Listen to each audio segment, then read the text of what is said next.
Magandang umaga po, magandang tanghali, magandang hapon, magandang gabi mga kaantingero-antingera ko diyan.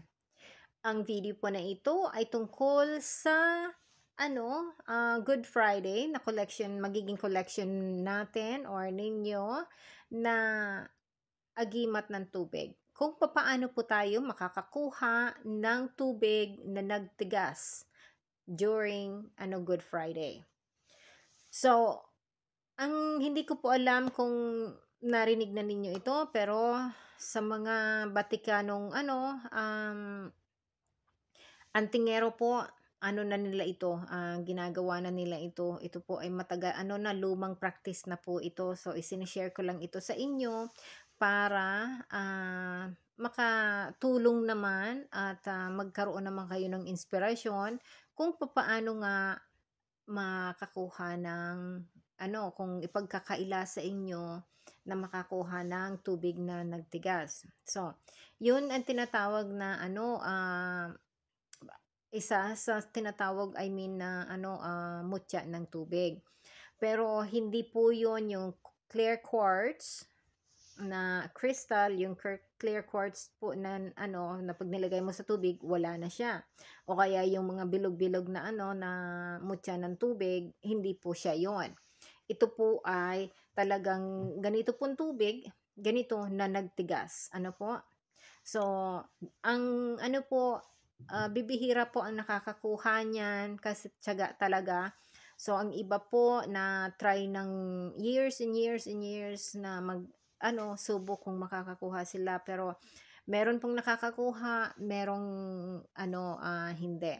So, anyway po, ang natin, merong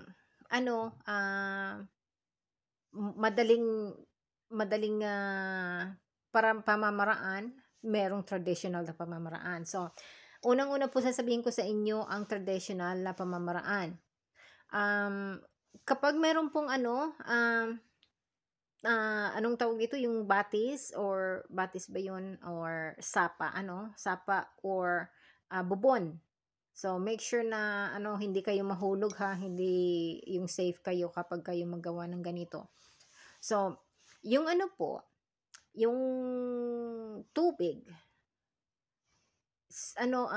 certain na oras ng Good Friday, sinasabi po na natigas ang tubig. Split second lang po yun, natigas ang tubig. At yun po ang ginagawa ng hinihintay ng mga antingero na makakuha sila ng kahit kapiraso. Kasi pagkatapos po noon, papatuloy ko sa inyo kung anong nangyayari doon. Pero, unang-una, sasabihin ko sa inyo kung ano ang magandang dulot nito sa may hawak na agimat ng tubig. So, ang numero 1 pong nito, power, ay sinasabi na ito ay nagagamit sa invisibility. So, pangalawa po, or inaano na yung nagbi-blend. Pangalawa po, gamit ito sa sabong.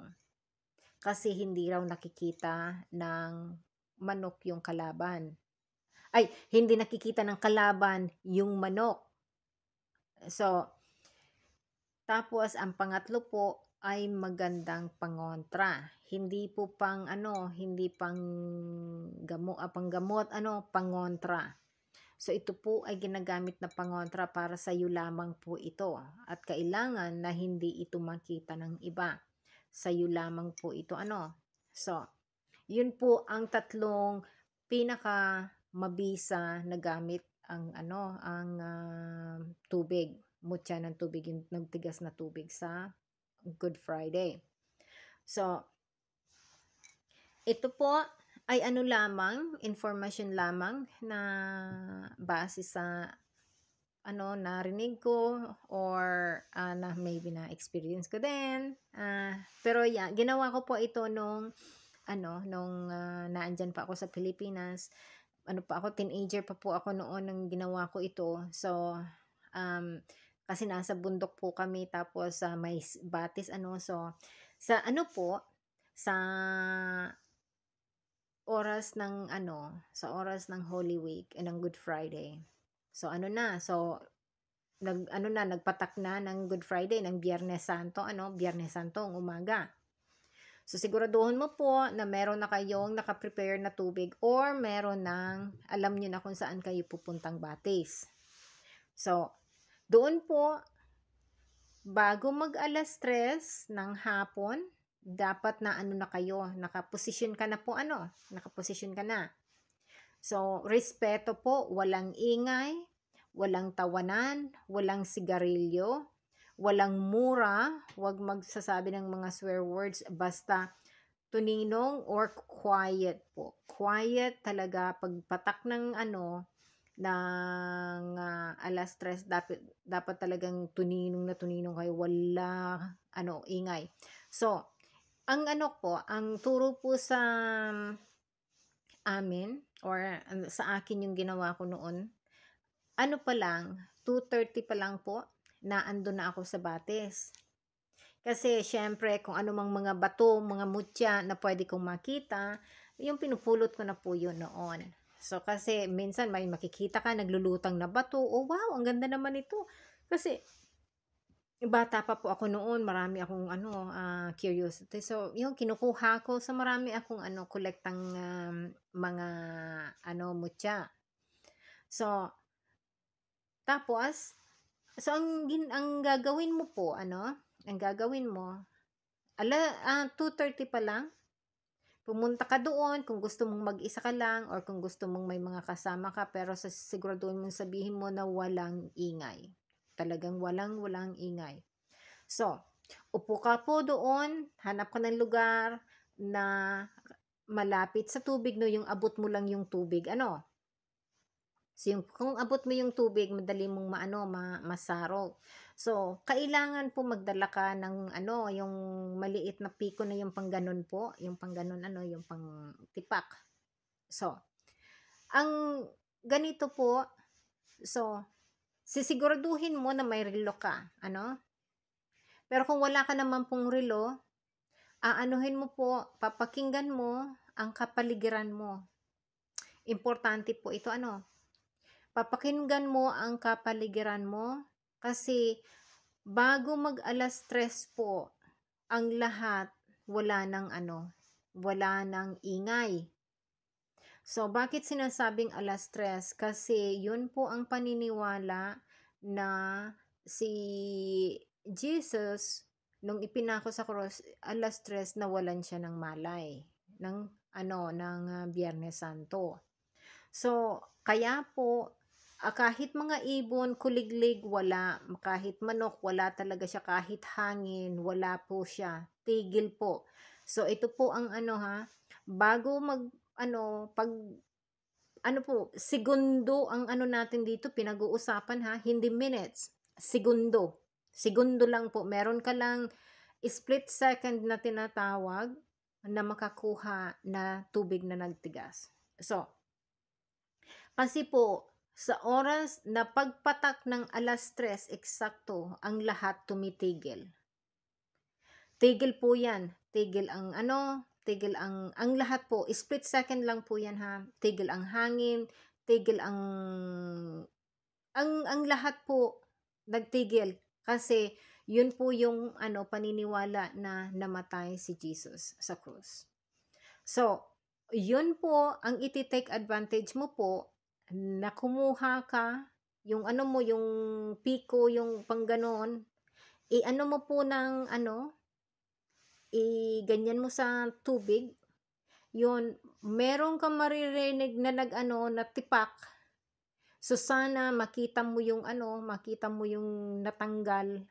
Kasi, right away po, magiging tubig uli yun. Babalik uli yun sa dati. So, yung, po, tandaan mo, yung split second po ng 3:00, basta, patak ng 3:00, eksakto. Yung split second niya po, yung hairline lang na marami, ang mga po, Batikano, alam na nila ito. Kasi, alam na nila ang mga senyales kung kailan nila gagawin yon. So, yan po ang gagawin nyo. Yung split second pong yun, diba kaagad, Pag yung makakarinig ka ng natipak na yung nag-crack na parang glass na nabiyak, sana makita mo, mahanap mo kung nasaan yun. Tapos, yun po, kunin mo yun, itabi mo, itabi mo kasi yung pong natipak na yun lang ang matigas. Yun lang ang matigas. The rest, na siya. Nagbalik na sa dati, naging flow uli na siya ng tubig. So, pero po yung natanggal mo na yun, hindi na babalik yun sa dati. Yun na po ang sinasabing matigas na nagtigas na tubig. So, basta yung natanggal mo siya doon. So, yun po ang tinatawag na mutya ng tubig na gamit sa yung invisibility, ginagamit sa sa panlinlang. So, ginagamit sa sa sugal, sa sabong, especially sa sabong. So, tapos po pang protection, malakas na protection kasi kapag kapag ginamit mo po 'yon sa protection, yung kapiraso na 'yon, dala-dala mo 'yon, siguro doon wag mong mawawala kasi naku, sobrang sigurong panghihinayang ko siguro kapag nawala 'yon. Inay, wag mo po kapag nakakuha ka ng ganun, guard it with your life po. So, wag mong ibibigay kahit kanino, sayo lang po 'yon.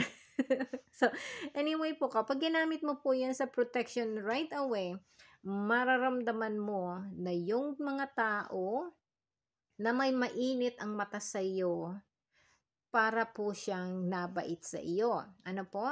Tapos pag ginamit mo na talaga, halimbawa ng gagamot, gamitin mo 'yan sa protection sa panggagamot laban doon sa yung pangontra So yun po, hindi alam ng kalaban kung sino ang gumagamot doon sa sa may sakit. So kaya parang itinatago nung na yon ang identity mo. So kumbaga sa nai-erase yung energy mo, walang makatrace kung sino ang sino ang naggagawa noon, parang ganun po yun.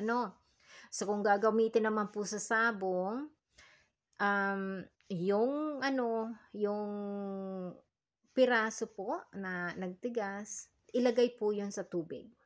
So ngayon na ilagay mo na yun sa tubig, yung yung tubig po na yun ang ihimas mo doon sa manok.